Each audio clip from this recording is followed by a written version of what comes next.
जय हिंद बच्चा लोग। आज हम लोग बात करने जा रहे हैं reaction of metals with water. Now water का रिएक्शन बड़ा ही यूनिक होता है। वाटर आपका एक एसिड की तरह बिहेव कर सकता है, एक बेस की तरह बिहेव कर सकता है, एम्फोटेरिक नेचर शो करता है। ठीक है, तो वो अगर रिएक्शंस की हम लोग बात करते हैं तो मेटल कैसे रिएक्ट करता होगा ना। अगर मुझे लगता है अगर मेटल है और अगर वाटर से वो रिएक्ट कर रहा है, मैं फिर से वर्ड बोल रहा हूं, अगर वो रिएक्ट कर रहा होगा, अगर, तो ये कैसा रिएक्शन होगा बच्चा लोग। देखिए, कोई भी एलिमेंटल स्पीसी अगर रिएक्शन में पार्ट ले रहा है, एलिमेंटल मतलब एक एलिमेंट से बना हुआ स्पीसी, ठीक है, मे बी एटम या मॉलिक्यूल, पक्का ही वो क्या होगा, रिडॉक्स रिएक्शन होगा। क्या होगा, रिडॉक्स रिएक्शन होगा। अब मेटल मेटल आयन में कन्वर्ट हो जाएगा तो समथिंग, ये क्या हुआ, ऑक्सीडाइज हो गया, तो समथिंग शुड गेट रिड्यूस्ड। तो वाटर को यहां पर रिड्यूस होना पड़ेगा, वाटर को यहां रिड्यूस होना पड़ेगा, यानी water is acting as an oxidising agent. अरे वाह, ये तो नया चीज है। हाँ जी, और वाटर को अगर मैं रिड्यूस करता हूं तो क्या प्रोडक्ट बन सकता है, सिंपल, क्या बनेगा, हाइड्रोजन गैस। तो अगर, फिर से बोल रहा हूं, अगर रिएक्शन हो रहा है तो एक प्रोडक्ट तो आपका क्या बनने वाला है, H2, अगर हो रहा है तो। दूसरा प्रोडक्ट क्या बन सकता है, जो मेटल बनाएगा, अब ऑक्सीडाइज हो जाएगा, आयन बन जाएगा, तो एक ही प्रोबेबिलिटी है कि वो मेटल आयन वाला कोई प्रोडक्ट सोच रहा हो। अब उसमें आपका हो सकता है मेटल हाइड्रोक्साइड हो सकता है, ठीक है, मेटल हाइड्रोक्साइड हो सकता है, या फिर क्या हो सकता है, और मेटल क्या हो सकता है, मेटल हो सकता है वो ऑक्साइड। क्लियर। तो मेटल गया मेटल आयन में, और आयन ऑक्साइड या हाइड्रोक्साइड फॉर्म में होगा, बिकॉज आप ये ऐसे देख सकते हो, ये H प्लस है, ये OH माइनस जैसा बिहेव कर रहा हो, या ये H प्लस है, ये O2 माइनस जैसा बिहेव कर रहा हो। ये दो पॉसिबिलिटी दिखती है। तो reaction of metals with water बड़ा ही इजी हो गया। If it is going to react, if it is going to react, then the product, expected product must be either metal hydroxide, metal hydroxide हो सकता है, या मेटल ऑक्साइड हो सकता है। क्वेश्चन उठता है, किस मेटल की हम लोग बात कर रहे हैं, कौन सा हाइड्रोक्साइड बनाएगा, कौन सा ऑक्साइड बनाएगा। ना ये बात हम लोग करेंगे एक्टिविटी सीरीज के बेस पे। याद रखिएगा, हम लोग अपना एक एक्टिविटी सीरीज लिख लेते हैं कि देखिए, BA नाका, आप कुछ लोग नाका बोलते हैं, कुछ लोग सी को पहले करते हैं, घबराइएगा मत। बे बनाका, मगल, जेनफी, SnPbH, SnPbH, और यहां पे आएगा छाप। छाप, छाप को मैं थोड़ा सा अलग से लिख रहा हूं, समझ में आ जाएगा आपको मैं क्या बोलना चाह रहा हूं। CHAAP,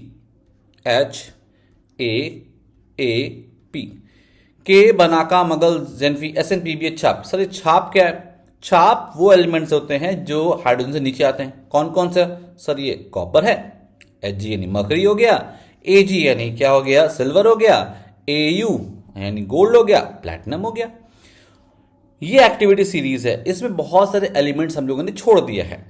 छोड़ इसलिए दिया हुआ है बिकॉज अभी रिक्वायर्ड नहीं है, बहुत सा चीज और आ सकता है, और जो रिक्वायर्ड है आपके CBSE बोर्ड में, ICSE बोर्ड में, जो भी होगा, that is here, that is here. Okay, तो यहां से समझ में आ रहा है ये मोस्ट रिएक्टिव है, और ये जो आपके हैं लीस्ट रिएक्टिव है, गोल्ड और प्लैटिनम लीस्ट रिएक्टिव। आपके एनसीईआरटी में गोल्ड तक आके रोक दिया गया है, ऐसा नहीं है, कोई दिक्कत वाली बात नहीं, हमें समझ में आ गया कि किस तरह से बात होगा। हम लोग क्या करेंगे ना, इन लोग में हम लोग क्लब करेंगे, बेस्ड ऑन एनसीईआरटी हम लोग बात करेंगे। तो यहां से हम लोग बोल रहे हैं, ये मेरा एक हो जाएगा, इसको हम लोग बोलेंगे 1, इस ग्रुप 1। इसमें 2 हम लोग बात करने जा रहे हैं, सोडियम पोटेशियम आपके कोर्स में है, ठीक है, और बाकी 2 भी करेंगे। बाकी ये जो पार्ट है यहां तक, ये वाला पार्ट हो जाएगा 2, मतलब मैं क्लब कर रहा हूं, मैं ग्रुप कर रहा हूं एलिमेंट्स को। अभी समझ में आएगा क्यों, जो मैं इसको कर रहा हूं क्लब, उसके बाद ये आपका आएगा 3। बोले सर एक ही क्यों ले रहा हूं, हाँ एक है, ठीक है, कोई दिक्कत वाली बात नहीं। ये वाले हो जाएंगे 4, मतलब छाप एलिमेंट जो हो जाएंगे वो 4, और मैं स्टार मार्क कर दे रहा हूं, ये आपका Zn, Al, Sn, Pb। ये जो स्टार मार्क एलिमेंट्स हैं वो है 5th। ऐसा ग्रुपिंग क्यों किया गया, बिकॉज ये जो लोग हैं, ये लोग एक्टिविटी सीरीज के अकॉर्डिंगली हैं, और ये ग्रुप पानी हो, एसिड हो, बेस हो, इन सबसे अलग तरीके से बिहेव करता है। ठीक है, पर हमारा यहां पर उद्देश्य क्या है? We are here to talk about reaction with water. तो हम लोग वाटर पे केंद्रित करेंगे। आगे के डिस्कशन में हम लोग बात करेंगे with acid also, with base also.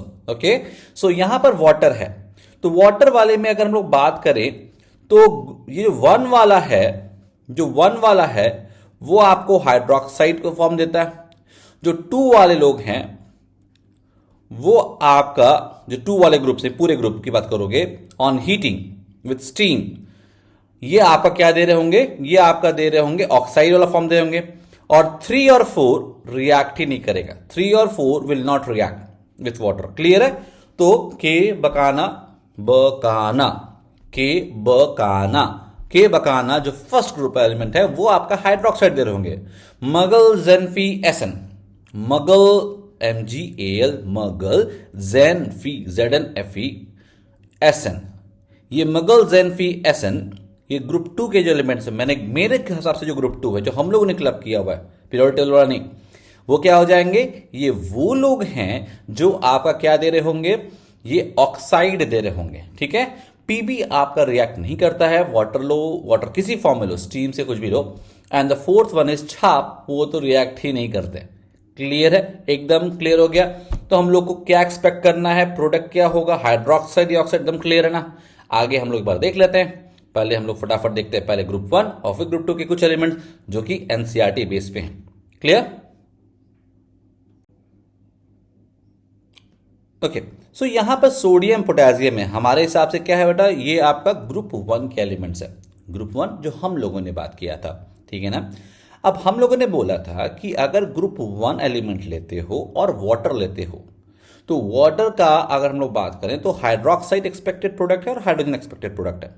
हाँ, एक बात और याद रखिएगा, वाटर जब भी हम लोग रिएक्शन में करते हैं तो वाटर जो होता है बेसिकली वो 3 फॉर्म में आ सकता है।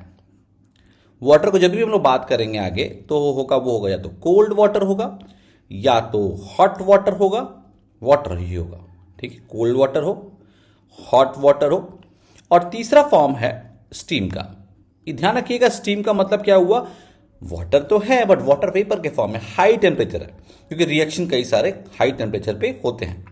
ठीक है, अब यहां बात होता है हमारे पास कि यार सोडियम पोटेशियम, एक बात, ये बात तो समझ में आ ही रही होगी बच्चा लोग, कि जो हॉट वाटर से रिएक्ट करेगा, जो स्टीम से रिएक्ट करेगा, जो कोल्ड वाटर से रिएक्ट करेगा वो हॉट से भी रिएक्ट करेगा, स्टीम से भी रिएक्ट करेगा। पर जो स्टीम से ओनली रिएक्ट करता है वो हॉट और कोल्ड से नहीं करेगा, बिकॉज टेम्परेचर इसलिए हमें बढ़ाना पड़ रहा है ताकि रिएक्शन आगे बढ़ पाए। समझ में आ रहा है? तो कोल्ड वाटर से रिएक्ट करने वाला हॉट से भी करेगा, स्टीम से भी करेगा। टेम्परेचर बढ़ने से रिएक्टिविटी बढ़ती ही बढ़ती है। हॉट से जो सिर्फ रिएक्ट कर रहा है, कोल्ड से नहीं कर रहा है, वो स्टीम से करेगा।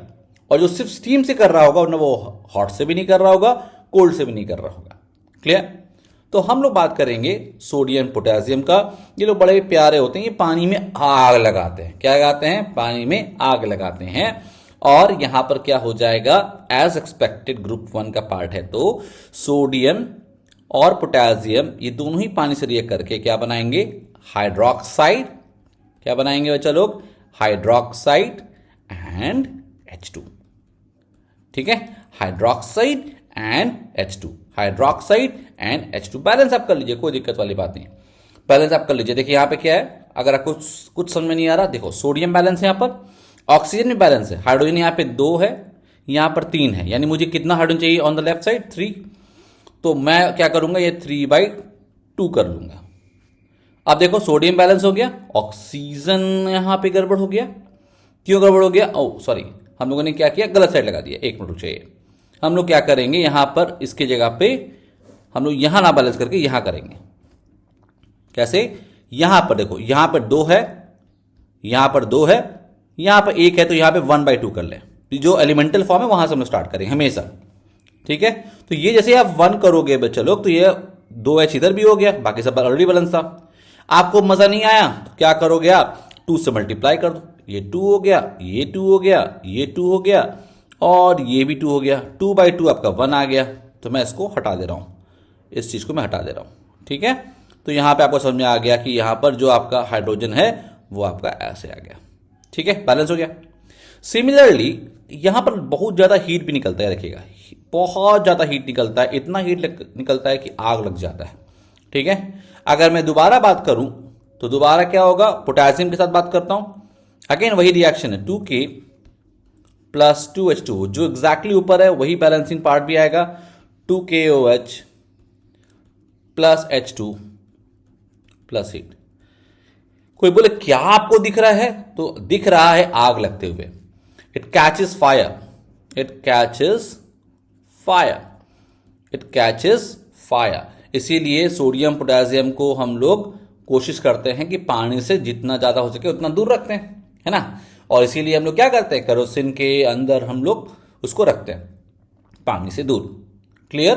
तो ग्रुप 1 वाले, चाहे पोटेशियम हमने लिया, सोडियम लिया, कैल्शियम यही रिएक्शन होगा। ठीक है, बट कैल्शियम आग नहीं पकड़ेगा, reaction is slightly slower.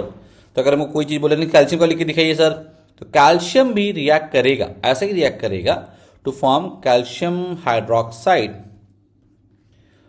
Plus H2। ये तो प्रोडक्ट बनना ही गया। Balancing is not a big deal. आप देखो यहां पर क्या, कैल्शियम ऑलरेडी बैलेंस है, ऑक्सीजन यहां पर क्या है 2 है, तो मैं यहां क्या करूं, ऑक्सीजन 2 कर लेता हूं, ये हो गया। हाइड्रोजन 4 है तो यहां भी 4 हो गया, बैलेंस हो गया। यहां पर भी हीट निकलता है, पर यहां पे क्या मतलब फायर नहीं आएगा, समझ में आ रहा है, फायर नहीं आएगा, बहुत ज्यादा एक्सोथर्मिक रिएक्शन ये नहीं होता है। अभी हम लोग आगे एक्सपेरिमेंट भी करेंगे और समझ में आएगा कि क्या होता है। कभी कभार आपको ये दिखेगा बबल्स उठना शुरू हो जाएंगे, बबल्स उठेंगे तो क्या होगा, ये लोग क्या करते हैं, तैरना शुरू कर देंगे। आगे के स्लाइड्स में हम लोग वीडियो में हम देखेंगे इसको। ठीक है, अभी हम लोग यहां पर रिएक्शन लिख रहे हैं। I hope it is clear. Okay, तो अब हम लोग बात करने जा रहे हैं reaction of more reactive elements या मेटल्स, MgAl जिंक Fe। ये मोर रिएक्टिव मेटल्स का मतलब क्या हो गया, हाइड्रोजन से मोर रिएक्टिव है, बट ये बेसिकली ग्रुप 1 वाला जो था, सोडियम पोटेशियम बेरियम कैल्शियम, उससे ये कम है। ऐसे लोग, ये लोग क्या करते हैं बच्चा लोग, ये लोग जो होते हैं ये ग्रुप 2 वाले हैं, ये आपका कोल्ड वाटर से रिएक्ट नहीं करते हैं। ओके, स्टीम से रिएक्ट करते हैं, और एकमात्र ये है जो आपका हॉट वाटर से भी रिएक्ट करेगा, हॉट वाटर से भी ये रिएक्ट करेगा। ठीक है, अब बात हुई कि यार चलो इसका हम लोग रिएक्शन लिखते हैं फटाफट। पहला चीज हॉट वाटर वाला लिख लेते हैं, तो Mg अगर हॉट वाटर है, अगर हॉट वाटर है तो आपका बनेगा हाइड्रोक्साइड। क्या बनेगा, MgOH whole twice plus H2 gas. ठीक है, अगर आपने एल्यूमिनियम जिंक या Fe ले लिया तो वो हॉट से भी रिएक्ट नहीं करेगा।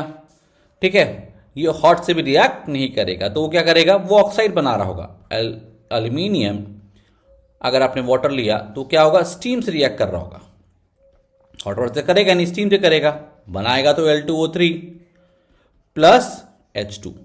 अगर आपने यहां पर जिंक से कर लिया रिएक्शन, तो जिंक प्लस वाटर भी आपका क्या दे रहा होगा बच्चा लोग, जिंक प्लस वाटर स्टीम हम लोग बात करें तो ये आपका zinc oxide plus H2 gas आपका निकल रहा होगा। अगर हम लोग Fe की बात करें, Fe प्लस H2O, ये आपका हो जाता है। अब आप इसको क्या करोगे, ये सबसे इंपॉर्टेंट रिएक्शन है, यहां बनेगा Fe3O4 प्लस H2। कुछ नया हुआ, कुछ इंपॉर्टेंट है, क्योंकि यहां पर प्रोडक्ट आपका नॉर्मल ऑक्साइड नहीं बन रहा। ये क्या है, देखो ये एक मिक्स्ड ऑक्साइड है, यहां पे FeO 2 times FeO dot Fe2O3, इसको ऐसे लिख सकते हो आप। ठीक है, समझ में आ रहा है। यहाँ FeO डॉट Fe2O3 होगा। ओके, तो यहां पे देखो बैलेंस हो गया, 3 Fe 3 Fe 4 हो गया, तो ये मिक्स्ड ऑक्साइड के फॉर्म में है। ओके, तो यहां पर जो एलिमेंट्स हम लोग देख रहे हैं वो है ग्रुप 3 एंड ग्रुप 4। वो कौन सा ग्रुप, जो हम लोगों ने डिफाइन किया था, अपने हिसाब से डिफाइन किया था बेस्ड ऑन रिएक्टिविटी सीरीज। इसमें 3 और 4 वाला, 3 वाला आपको दिखाई है, 3 वाला क्या है, 3 वाला आपका हो जाएगा PB हो जाता है, और ये बाकी लोग छाप एलिमेंट्स हैं वो आपके 4 में आते हैं। तो यहां पर पानी से रिएक्शन नहीं होता है, तो नो रिएक्शन, याद रखिएगा, they will not react with water in any form, steam लो आप, हॉट लो, कोल्ड लो, उससे फर्क नहीं पड़ता है। ठीक है, याद रहेगा ना? Okay okay. यहां पे हम लोग देख रहे हैं एक्सपेरिमेंटल सेटअप। इस सेटअप में क्या खास बात है, यहां पे ध्यान दीजिएगा। यहां पर आपका एक बर्नर है, इसका मतलब हम लोग हीट सप्लाई, ये आपका हीट सोर्स हो जाएगा। ठीक है, इट्स अ हीट सोर्स। ठीक है, क्योंकि हम लोग को रिएक्शन करना है विथ वाटर, और वो भी वाटर विथ हॉट वाटर या स्टीम, तो हमें स्टीम की तरफ कैसे हम लोग प्रोड्यूस करेंगे वो यहाँ पे हम लोग देख भी रहे हैं। यहाँ पे है glass full soaked in water, तो यहाँ पर हम लोगों ने वाटर लिया हुआ। वाटर ऐसे इसलिए लिया हुआ है बिकॉज ये हॉरिजॉन्टल ट्यूब है, अगर आप पानी रखोगे, बहुत ज़्यादा रखोगे तो रिएक्शन ठीक से नहीं हो पाएगा। और दूसरा चीज़ ये है कि हम चाहते हैं कि मेरा वाटर एक जगह इकट्ठा रहे, जिसको मैं हीट करूँ तो इस तरफ से आपका वेपर आपका आएगा। ठीक है, ये आपका वाटर वेपर आपका आ रहा होगा, ये आपका मेटल है, तो मेटल यहां पर रिएक्शन करेगा। और अब आफ्टर द रिएक्शन वहां पर क्या हो जाएगा, यहां पर निकलेगा आपका क्या हो जाएगा, H2 गैस। H2 गैस आपका यहां से एमिट होने लगेगा because of reaction. Okay, H2। अब ये H2 आपका यहां आएगा, फिर ये थ्रू यहां आ रहा होगा, फिर ये बबल्स के रूप में, ये आपके बबल जो दिखा रहा है, बबल्स जो है ये आपका क्या है, ये बबल्स ऑफ H2 गैस है। ठीक है, और क्योंकि H2 गैस आपका लाइटर होता है, लाइटर होने का मतलब क्या होता है, चलो लाइटर होने का मतलब ये होता है it will always rise up. अब ऑलवेज राइज अप का मतलब क्या होगा, ये ऊपर जाके इकट्ठा होना चाहेगा, और पानी को क्या करेगा, वो नीचे धक्का देगा। इसीलिए क्या होगा, वाटर विल कम डाउन। क्यों? बिकॉज जैसे से आप हार्डनिंग यहां पे आ रहा होगा तो ये क्या करेगा, यहां पे प्रेशर लगाएगा, पानी को नीचे धक्का मारेगा, तो जो वाटर है, वाटर का लेवल नीचे आने वाला है। इसीलिए हम लोग बोलते हैं, अगर कोई पूछे कि हाइड्रोजन को आपने जो स्टोर किया है, जो कलेक्ट किया है, वो किस प्रोसेस, किस मेथड से किया है, इसको हम लोग बोलते हैं डाउनवर्ड डिस्प्लेसमेंट ऑफ वाटर। बात समझ में आ रही है कि डाउनवर्ड डिस्प्लेसमेंट ऑफ वाटर क्यों? बिकॉज जो चीज लाइटर होगा वो ऊपर उठेगा, ऊपर उठने के बाद उसका गैस जब कलेक्ट हो जाएगा तो वो प्रेशर लगाएगा, because of the pressure water level will go down, because यहां पे ओपन है, दिस इज ओपन, तो यहां पर it will go down, therefore water is displaced downwards by the gas which are lighter than water. इसलिए the collection method is downward displacement of water. समझ में आया? तो मेटल सैंपल्स को रिएक्ट करने के लिए स्टीम चाहिए था, या तो वो आपको यहां पर glass full soaked in water में वहां पर ग्लास में फंसा रहेगा। जब आप हीट कर रहे होगे तो वहां से सीधे स्टीम निकल रहा होगा, तो दिस इज बेसिकली स्टीम। यहां से आपका स्टीम जनरेट हुआ, यहां पर रिएक्शन हुआ, H2 गैस हुआ, एंड सो ऑन। तो आई होप एक एक चीज आपको समझ में आ गया, क्यों ऐसा किया गया, क्या ग्लास फुल का रिक्वायरमेंट था, ये बबल्स किस चीज के लिए बने, क्यों हुआ, क्यों ऐसा डाउनवर्ड डिस्प्लेसमेंट ऑफ वाटर हुआ, everything has to be crystal clear. Clear? Okay, now here comes Babaji. Babaji now has brought us some very important questions, observation based question है। नाउ एक्सपेरिमेंट करते वक्त some metals will start floating. Question है which metals start floating when dropped in water? तो generally जो आपका bubbles create करना शुरू करेगा, बबल्स क्रिएट जब करता है तो चारों तरफ से क्या होगा, बबल्स इससे चिपकना स्टार्ट हो जाएगा, हर तरफ से एक बबल्स निकल रहा होगा।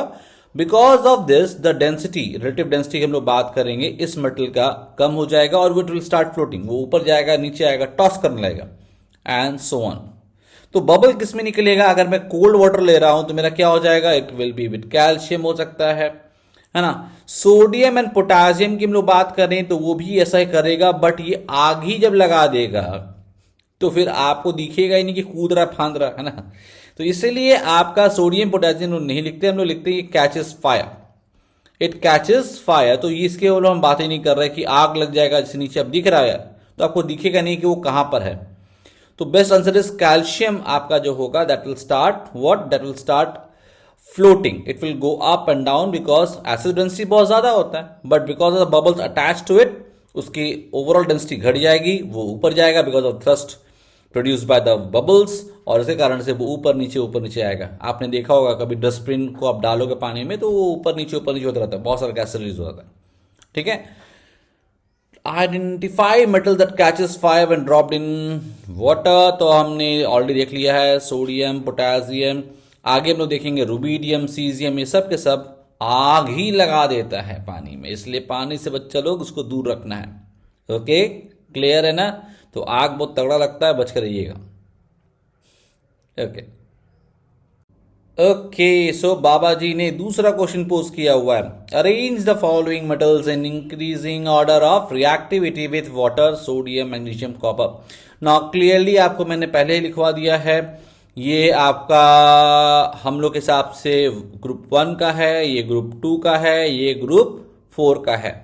तो सबसे ज्यादा रिएक्टिव कौन सा होगा? सोडियम होगा, देन मैग्नीशियम होगा एंड देन कॉपर। ये आपका डिक्रीजिंग ऑर्डर हो गया। कोई बोले इंक्रीजिंग ऑर्डर तो आप लिखोगे CuMgNa। आंसर गलत नहीं है, बट हाँ ऑर्डर जो बोला गया है इंक्रीजिंग, तो हमें ऐसा लिखना चाहिए। Okay, this is our answer based on reactivity series, ये आपका आ रहा। Okay, so in next lectures हम लोग यह बात करेंगे कि मेटल और एसिड में कैसा रिएक्शन होता है। Okay, I hope you understood कैसे पानी से रिएक्शन होता है, किस किस प्रोसेस में हाइड्रोजन निकलता है, हाइड्रोक्साइड बनता है, ऑक्साइड बनता है, नहीं रिएक्शन होता है। Everything should be crystal clear. Okay, thank you.